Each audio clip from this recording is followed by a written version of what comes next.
Président, Excellences, Mesdames et Messieurs les membres du Conseil, je vous remercie de me donner la parole pour l'examen du rapport du secrétaire général ainsi que pour l'examen du renouvellement du mandat de la MONUSCO. Je salue la qualité du rapport et je rends hommage au département des opérations de paix, aux acteurs humanitaires et à l'ensemble du personnel onusien qui, jour après jour, œuvrent à la protection des civils dans des conditions d'une extrême gravité, nous rappelant que la raison d'être de cette organisation est de défendre la dignité humaine, même lorsque les circonstances sont les plus adverses. Je salue également la présence ici et les contributions importantes du secrétaire général adjoint M. Lacroix, de la Sierra Leone en sa capacité de président du comité 1533, du président international de Médecins sans frontières et du représentant permanent du Burundi.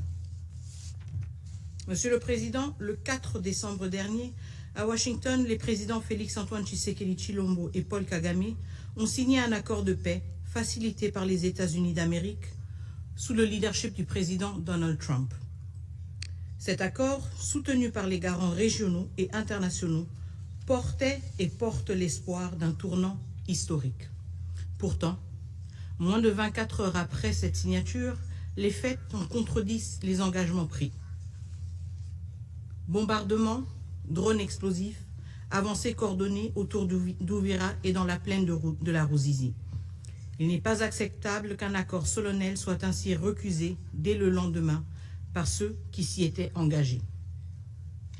Ces actes remettent en cause la dynamique née à Washington et confirment ce que le rapport du secrétaire général souligne. Le cessez-le-feu exigé par la résolution 2773 n'est pas appliqué. Les attaques contre les civils persistent. L'accès humanitaire est entravé et la situation continue de se détériorer malgré les efforts diplomatiques. Excellence, la République démocratique du Congo a volontairement choisi la voie de la diplomatie. Ce choix n'est ni une concession ni un signe de fragilité. Il reflète notre sens des responsabilités et notre foi en des mécanismes multilatéraux qui, s'ils sont pleinement assumés, peuvent encore ramener la paix. Nous avons fait ce choix parce que nous croyons en l'engagement des États-Unis, facilitateur principal du processus de Washington, en la constance de l'État du Qatar, garant du processus de Doha, et en la valeur normative du processus de Luanda, dont les principes continuent de guider l'action de l'Union africaine, désormais conduite par la République togolaise. La RDC a agi de bonne foi, la RDC continue d'agir avec bonne foi. La diplomatie n'est pas pour nous un choix par défaut, elle est l'expression de notre responsabilité d'État et de notre respect du droit international. Monsieur le Président, Excellences, depuis le 4 décembre au soir, les positions autour de Gatagota, Ruvunge, Kaziba, Urarambo, Luvungi et le long de l'axe Kamanyola-Uvira ont été visées par des bombardements provenant des positions RDF M23. Des drones kamikazes ont frappé des zones civiles. Plus de 500 000 personnes ont été renouvellement déplacées. Le Sud Kivu, déjà en fragilité, atteint un seuil de rupture. Ces faits sont documentés par les mécanismes humanitaires et confirmés par OCHA. Ils créent également un risque majeur de régionalisation. Des tirs ont déjà touché le Burundi. Uvira n'est distante que de 30 km de Bujumbura. Aucun pays voisin ne peut être exposé à de telles attaques sans risque d'escalade. La stabilité régionale ne peut reposer sur la normalisation de violations aussi graves. Monsieur le Président, moins d'une semaine après la signature des accords de Washington, certains acteurs ont choisi de s'écarter des engagements librement acceptés. Le recours à des narratifs inversés et à une désinformation systématique pour attribuer à la République démocratique du Congo la responsabilité des attaques commises par la coalition RDF M23 est une stratégie désormais bien documentée par des mécanismes internationaux. Nous ne pouvons accepter que la manipulation devienne un instrument de politique régionale. Les faits sont têtus, les résolutions de ce Conseil le sont davantage. La vérité n'est pas négociable et le droit international ne peut être dévoyé pour légitimer l'agression. Les violations constatées contreviennent à la résolution 2773, à l'accord du 27 juin signé à Washington, à l'accord signé à Washington le 4 décembre, à la déclaration de principe et l'accord cadre de Doha et aux conditions même de la mise en œuvre du cadre d'intégration économique régionale aussi signé à Washington. Aujourd'hui, c'est la crédibilité de tous ces processus et de leurs garants qui est en jeu. Mr. President, Excellencies, members of... Monsieur le Président, Excellences, Mesdames et Messieurs les membres du Conseil, nous arrivons à un moment de vérité. Soit l'ordre international accepte qu'il est ouvertement mis à l'épreuve par le Rwanda, ou le Conseil assume ses responsabilités. L'impunité dure depuis bien trop longtemps. Le peuple congolais ne peut subir le coup des engagements qui sont violés et des résolutions qui ne sont pas appliquées. Les faits sont clairs. Le cessez-le-feu exigé par la résolution 2773 n'a pas été respecté. Les forces étrangères, c'est-à-dire les forces de défense rwandaises, demeurent sur le sol congolais et les civils continuent à être ciblés. L'accès humanitaire est entravé, la désinformation est utilisée délibérément afin de faire porter la responsabilité à d'autres et de protéger les criminels. La crédibilité de tous les processus, Washington, Doha et la facilitation africaine, ne dépendent que d'un principe, la redevabilité. Sans conséquence, les accords n'ont aucun effet. Sans conséquence, l'engrenage de la violence se poursuivra. La résolution 2773 est pourtant très claire, mais ce qu'il manque, c'est une application de cette résolution, sans quoi elle ne saurait dissuader la violence, mais ne fait qu'inviter à la violence. Lorsque les violations ne sont pas punies, l'impunité devient la politique. La responsabilité de ce Conseil n'est pas de redire ses décisions, mais de les faire appliquer. La résolution 2773, le constat est implacable. Une nouvelle ville est tombée, une administration parallèle s'est consolidée, des milliers de familles supplémentaires ont fui, d'autres ont été tuées, violées, terrorisées. Et même la MONUSCO, casque bleu, personnel civil, leadership, a été pris pour cible. Pendant ces 9 mois, ce Conseil n'a pris aucune mesure concrète pour faire respecter sa propre résolution et pour défendre sa propre mission. Des appels, des avertissements, mais aucun acte. Ce vide d'action a permis au Rwanda de poursuivre et d'étendre ses opérations dans un environnement où les violations ne rencontrent aucune conséquence. Le moment est venu pour ce Conseil d'affronter une question essentielle. Comment, en 3 décennies de crise, l'absence de mesures coercitives a-t-elle contribué à la persistance de ces violations? Monsieur le Président, la résolution 2773 demeure la boussole de l'engagement onusien. Elle doit être appliquée dans toute sa portée, sans ambiguïté ni exception. La RDC appelle à un mandat robuste, cohérent et adapté aux réalités du terrain, et protecteur de l'autorité de ce même Conseil. Le mandat renouvelé doit garantir la protection des civils, réaffirmer le retrait des forces étrangères, soutenir les opérations humanitaires, inclure explicitement la protection des casques bleus, du personnel civil et du leadership de la MONUSCO, condamner toute attaque contre eux et empêcher tout contournement des décisions du Conseil. Car en effet, l'obstruction du mandat des Nations Unies par le Rwanda et le M23 ne peut jamais justifier son affaiblissement. Ce Conseil ne peut céder face à ceux qui le défient et qui défient son autorité. Monsieur le Président, la RDC est un pays africain. Elle fait aussi pleinement partie de la communauté internationale. Nous respectons les solutions africaines aux problèmes africains. Mais cela ne peut devenir un relativisme juridique permettant de contourner les normes universelles. Il n'existe pas de version régionale des droits de l'homme ou de la souveraineté. Toute solution durable doit s'appuyer sur les principes universels de la Charte des Nations Unies. Monsieur le Président, Excellences, Mesdames et Messieurs les membres du Conseil, le peuple congolais a choisi la paix. Il l'a demandée, il l'a négociée, il l'a signée. Il ne doit pas payer le prix de la mauvaise foi de ceux qui tournent le dos à leurs engagements.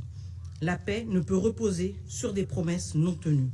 Le peuple congolais a droit à la sécurité, à la justice et au respect du droit international.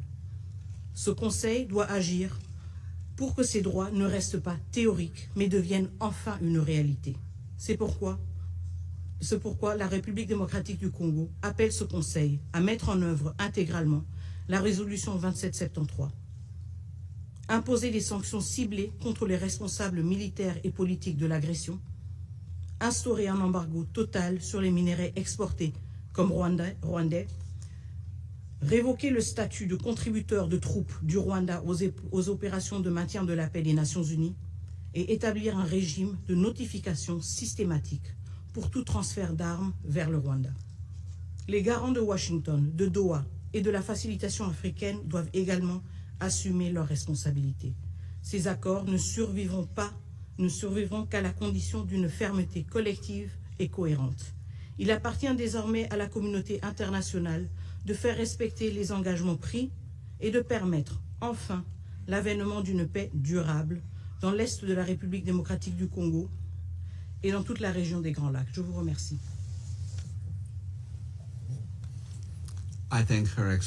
Je remercie son Excellence, Madame Wagner, de son intervention. Je donne à présent la parole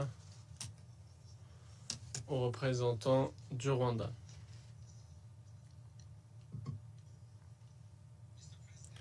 Monsieur le Président, je vous remercie de m'avoir donné la parole. Tout d'abord, je me félicite de la manière dont vous dirigez les travaux du Conseil ce mois-ci.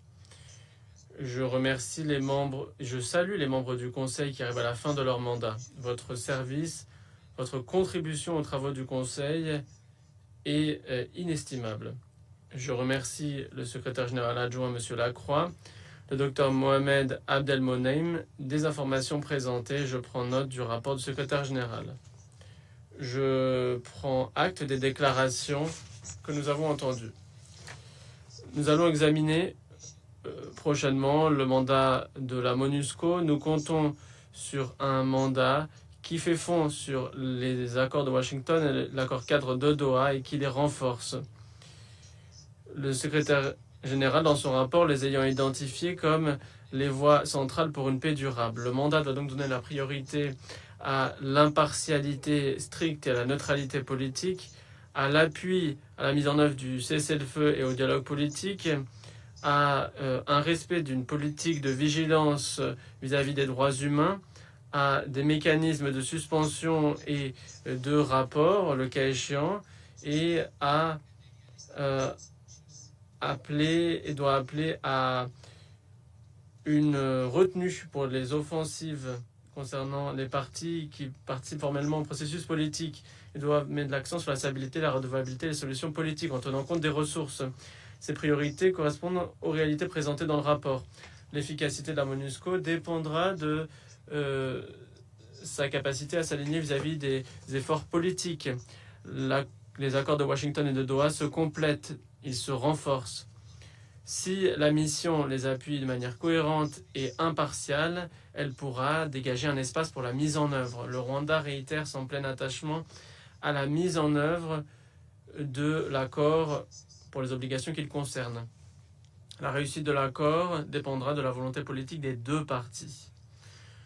Monsieur le Président, la situation récente dans le Sud Kivu a fait l'objet d'une discussion approfondie.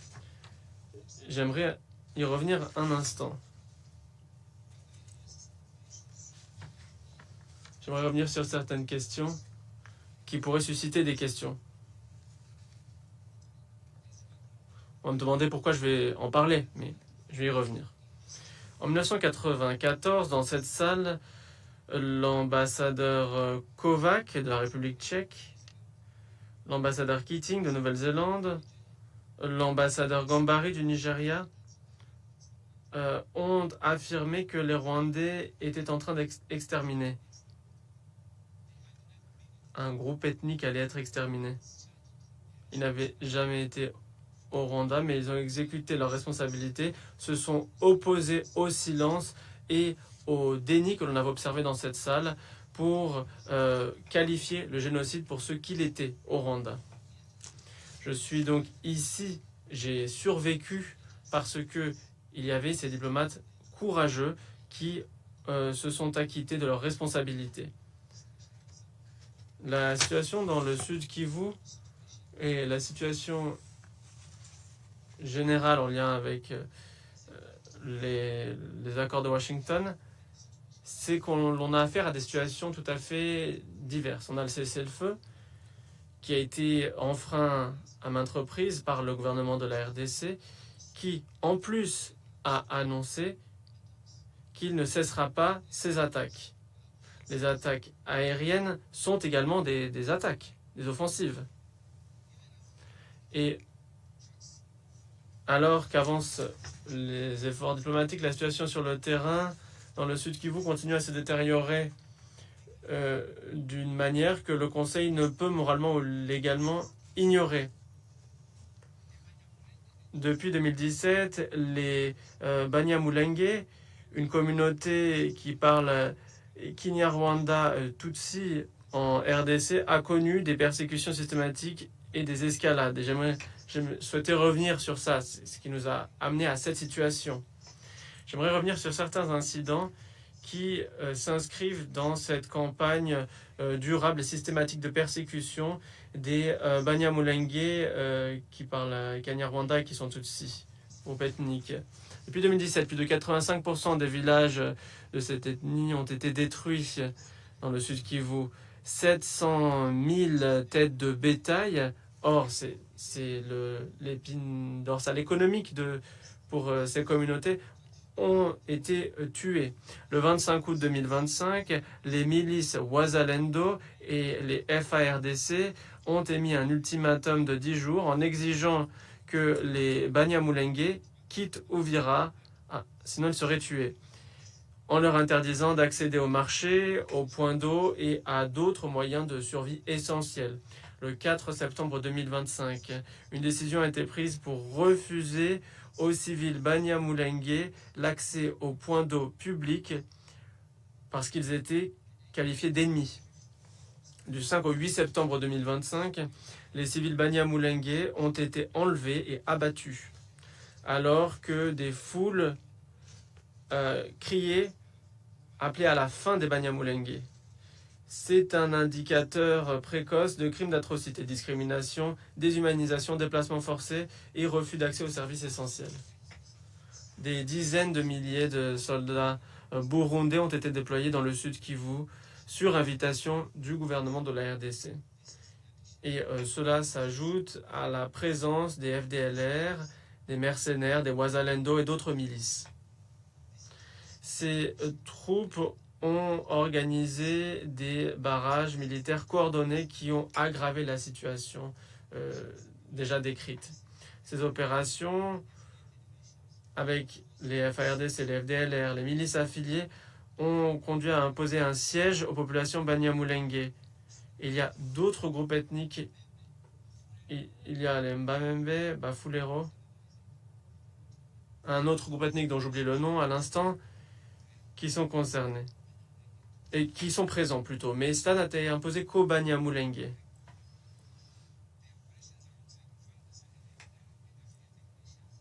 Ces groupes que je venais d'évoquer ont conduit à imposer un siège pendant près d'un an aux communautés dans les hauteurs de Minembwe qui n'ont pas eu accès à la nourriture, aux médicaments, à l'accès humanitaire, situation aggravée par les barrages militaires coordonnés. Du 16 au 18 octobre 2025, la seule route qui menait au marché de Mitamba a été fermée, coupant l'accès aux approvisionnements alimentaires pour les civils.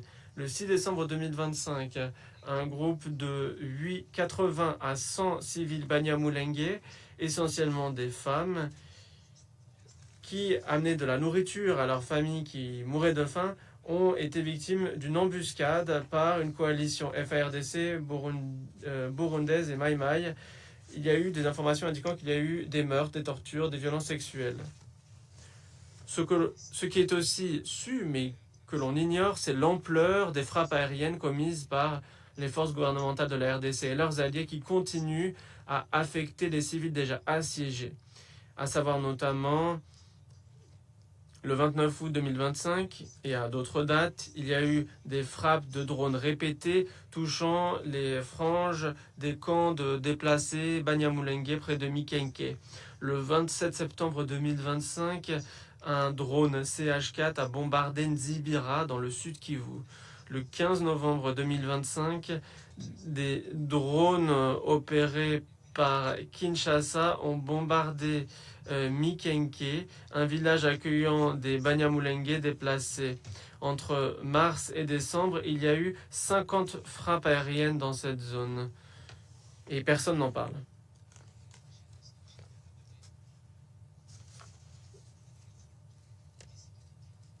Et on ne pourra pas nous dire que ça n'est pas arrivé. Nous l'avons dit plusieurs fois. Nous l'avons présenté à certains membres du Conseil à titre individuel. Nous avons présenté cette situation dans cette salle. Or, rien n'a été fait. Le gouvernement de la RDC, en tant qu'autorité haute, devrait être responsable de l'action et du comportement sur le terrain des forces du Burundi et de leurs alliés. Le Rwanda n'est pas resté silencieux, comme je viens de le dire. Le Rwanda n'est pas resté silencieux face à cette situation. Notre ministre des Affaires étrangères a abordé directement la question du barrage avec les médiateurs, les États-Unis, le Qatar, les représentants de l'Union européenne et de l'Union africaine. J'ai également fait part de ces préoccupations avec les membres individuels du Conseil de sécurité. J'en ai fait part aux porte-plumes, aux présidences, aux chefs de certains mécanismes dans la région et rien ne s'est fait. Vu ces faits et la situation et le contexte plus général, l'idéologie de la haine en RDC et l'obligation juridique et morale inhérente, permettez-moi de poser une question. Est-ce que le Conseil de sécurité n'a pas été informé de la situation ou est-ce que cette situation ne méritait pas son attention? La situation au Sud Kivu, alors que nous l'examinons, eh bien, il nous faut réfléchir à la situation avant l'escalade récente. En tant qu'ancien enquêteur moi-même, l'on parle souvent de recréer la scène. Nous ne pouvons ici que vous dire les faits. Le Conseil de sécurité pourrait utiliser les moyens à sa disposition pour recréer la scène. C'est comme ça que l'on saura exactement tous les principes que nous avons évoqués, les principes de souveraineté, d'intégrité territoriale. Nous estimons qu'il faut les respecter, ces principes. Mais tous ces principes sont menacés. Les faits sont têtus, oui. Les résolutions sont encore plus têtues. Et dans les résolutions, un fait têtu est que le gouvernement de la RDC, ces 30 dernières années, a appuyé les FDLR. Les FDLR ne menacent pas uniquement l'intégrité territoriale du Rwanda, mais menacent l'existence même du Rwanda et de sa population. L'un de mes oncles avait payé pour être tué par une balle, parce que soit il choisissait d'être tué par balle ou par machette. L'un de mes oncles a payé de l'argent pour être tué par une balle.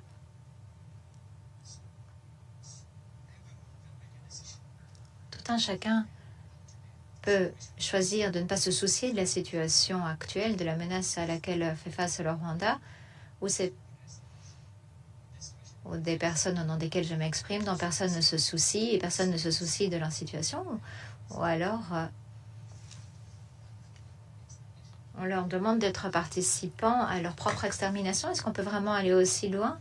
En conclusion, honorables membres du Conseil de sécurité, nous remercions les médiateurs, nous les remercions très sincèrement et nous remercions tout particulièrement les médiateurs des efforts actuellement consentis, je pense notamment aux États-Unis, qui s'efforcent de réagir à la situation la plus récente. Et nous voulons trouver un règlement viable, car nous sommes convaincus que Si nous nous engageons tous à mettre en œuvre en toute bonne foi les engagements pris à Washington, et si nous appuyons pleinement le processus de Doha, alors nous aurons peut-être la possibilité de parvenir à un règlement pacifique du conflit, un conflit que nous subissons depuis tant d'années. Le problème n'a que trop duré. Et voilà notre requête, voilà notre appel. Efforçons-nous tous de travailler en faveur d'un règlement pacifique. Je ne répéterai pas ce que nous avons déjà dit pour qu'il y ait des mesures de défense, pour comment est-ce qu'elles pourront être levées. Toutes ces questions sont abordées dans l'accord et nous continuerons de travailler avec les médiateurs. Je vous remercie. Je remercie le représentant du Rwanda de sa déclaration et je donne la parole au représentant du Burundi. Je vous remercie, Monsieur le Président. Monsieur le Président, je voudrais d'abord féliciter la Slovénie pour sa présidence du mois et pour avoir mis ce briefing sur la MONUSCO à l'agenda du Conseil de sécurité. Le Burundi remercie le secrétaire général pour la présentation de son rapport et salue les efforts constants de la MONUSCO qui travaille dans des conditions extrêmement complexes. Nous apprécions également l'occasion qui nous est donnée de partager notre analyse de la situation sécuritaire et voudrions attirer l'attention du Conseil sur l'évolution dramatique de la situation sécuritaire et humanitaire, en particulier la ville d'Uvira et ses environs, et les déplacements massifs des populations avec de milliers de réfugiés se trouvant au Burundi, notamment dans la province Bujumbura, en commune de Cibitoke. Le Burundi souhaite dénoncer la violation répétée et répétitive de la résolution 2773 manifestée par la prise d'Uvira par l'armée rwandaise. Ces opérations ont visé et entraîné des victimes civiles innombrables. Nous sommes particulièrement préoccupés par les attaques transfrontalières, y compris l'usage d'artillerie, de drones et d'autres moyens létaux dont certains ont atteint des localités du territoire burundais. Ces actes violent la souveraineté du Burundi, compromettent la sécurité des populations civiles et fragilisent les efforts collectifs de paix. Nous pensons que le moment exige de la lucidité, du courage politique et un engagement collectif en faveur de la mise en œuvre pleine et entière des résolutions du Conseil de sécurité, en particulier la résolution 2773. Les engagements récemment pris, y compris ceux entérinés dans les accords signés à Washington, doivent être respectés par toutes les parties, sans ambiguïté et sans conditions préalables. Dès lors, nous appelons le Conseil à, premièrement, veiller à ce que les résolutions du Conseil soient appliquées de manière impartiale, car la crédibilité collective de ce Conseil dépend de sa capacité à garantir leur mise en œuvre effective. La pertinence et la crédibilité de la MONUSCO sont en jeu. Deuxièmement, protéger les civils, surtout les femmes et les enfants, qui demeurent les principales victimes d'un conflit qui leur a été imposé. Nous appelons le Conseil, troisièmement, à plaider pour une assistance humanitaire d'urgence face à la dégradation de la situation humanitaire et au manque criant des moyens aux agences du système des Nations Unies pour répondre aux besoins élémentaires des réfugiés installés à Gatumba et à Cibitoke. Nous appelons également le Conseil à convoquer une réunion d'urgence du Conseil dans laquelle il pourrait prendre des mesures robustes visant à stopper cette escalade dangereuse et pouvant comprendre un embargo sur les armes et un régime de sanctions économiques afin d'empêcher la poursuite de ces opérations militaires meurtrières en violation du droit international et de la Charte des Nations Unies en particulier. Nous appelons également le Conseil à appuyer la RDC et les États voisins dans des efforts coordonnés de lutte contre les groupes armés dans le strict respect des frontières internationales reconnues. Nous appelons enfin le Conseil à renforcer son soutien aux mécanismes régionaux de vérification et de suivi afin de documenter les violations, prévenir l'escalade et reconstruire la confiance. Par ailleurs, le Burundi souhaiterait informer cet auguste Conseil qu'il a pris très au sérieux le message des bombes envoyées à partir du Rwanda le 4 décembre sur le sol burundais, dans la commune de Chibitoke, blessant une femme et un enfant. Nous considérons cet acte comme une provocation grave et une manifestation d'une attitude belliqueuse que nous condamnons fermement. Je tiens à être clair, la retenue a des limites. Si ces attaques irresponsables devaient se poursuivre, il deviendrait extrêmement difficile d'éviter une escalade directe entre nos deux pays. Le Burundi ne pourra pas tolérer des violations répétées de son intégrité territoriale et se réserve le droit de faire usage de la légitime défense conformément à l'article 51 de la Charte des Nations Unies. Le Burundi reste un partenaire fiable pour la paix et la sécurité régionale. S'il a pu défendre les populations civiles avec hauteur dans toutes les missions où il a été déployé, le Burundi ne peut pas croiser ses bras face aux provocations et à la violation de son intégrité territoriale. Il ne peut pas croiser ses bras face aux attaques contre la population, sa population, et nous ne pouvons pas croiser nos bras face aux atteintes portées à la stabilité de nos frontières. Notre message aujourd'hui est donc un message d'appel à la mesure, à la fermeté contre les violations avérées et à une action concertée qui permette à l'est de la RDC et en particulier à des zones comme Uvira d'entrevoir enfin un avenir de paix durable. Je vous remercie.